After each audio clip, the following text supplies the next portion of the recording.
டீசோ என்பது அந்த நண்பனுடைய பெயர். பெரிய பணக்காரர், பெரிய மாளிகையை தனக்கென்று கட்டியிருந்தான்.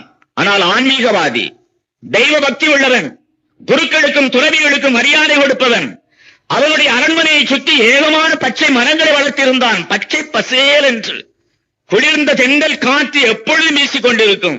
அப்படிப்பட்ட மாளிகையிலே வாழ்ந்து வந்தான் டீசோ. அவனை நண்பனாக்கி கொண்டார் புனித அந்தோனியார்.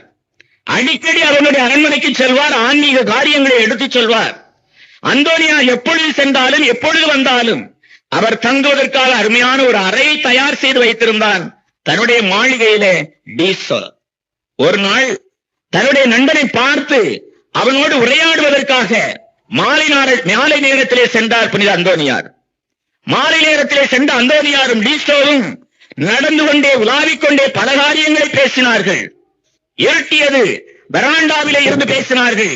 இரவு வந்தது, அவர்கள் இரவு உணவை சாப்பிட்டார்கள்.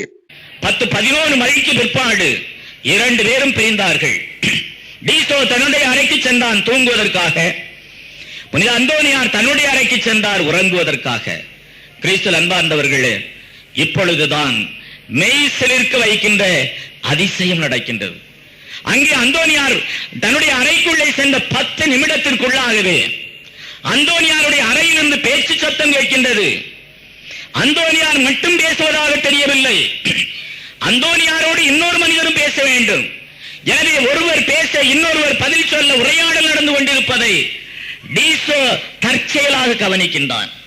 அந்தோனியார் தனியாகத்தானே இந்த அறைக்குள்ளே சென்றார், அவர் தனியாக பேசவில்லையே, அவரோடு இன்னொரு மனுஷன் இருக்கின்றானே, அவன் யார், எப்படி வந்தான், எப்படி இந்த அரண்மனைக்குள்ளே நுழைந்தான், அவனை எப்படி அந்தோனியார் அனுமதித்தார் என்றெல்லாம் அவனுடைய மனத்திலே வினாக்கள் எழ, ஒரு விபரீத ஆசை, ஒரு வினோத பிரியம் அவனுடைய மனத்திலே வர, அறைக்குள்ளே என்னதான் நடக்கின்றது என்று பார்ப்போமே என்று பார்க்க தன்னுடைய அறைக்கதவை திறந்து வெளியே வந்து அந்தோனியாருடைய அறையை நோக்கி செல்லுகின்ற பொழுதே மோட்ச வேதாந்தத்தினுடைய அந்த ஒளி பிரகாசத்தின் கதிர்கள் அந்தோனியாருடைய அறையில் இருந்து வெளியே வந்து கொண்டிருந்தன. இந்த ஒளி கதிர்கள் எப்படி வருகின்றன என்று அவனுக்கு தெரியவில்லை. எனவே வினோத பிரியத்தினால் உந்தப்பட்ட அந்த செல்வச்சீமான் டீசோ அந்த அறை கதவினுடைய சாவி துவாரத்திலே தன்னுடைய கண்ணை பொருத்தி அறைக்குள்ளே என்ன நடக்கின்றது, யார் இருக்கின்றார்கள், என்ன பேசுகின்றார்கள் என்பதை எல்லாம் பார்த்தான் உன்னிப்பாக. கிறிஸ்துவில் அன்பார்ந்த சகோதர சகோதரிகளே, இப்பொழுது நம்முடைய அந்தோனியார் சுரூபத்தை பாருங்கள். நான் சொல்ல சொல்ல அவருடைய சுரூபத்தை நீங்கள் பார்த்துக் கொண்டே இருங்கள்.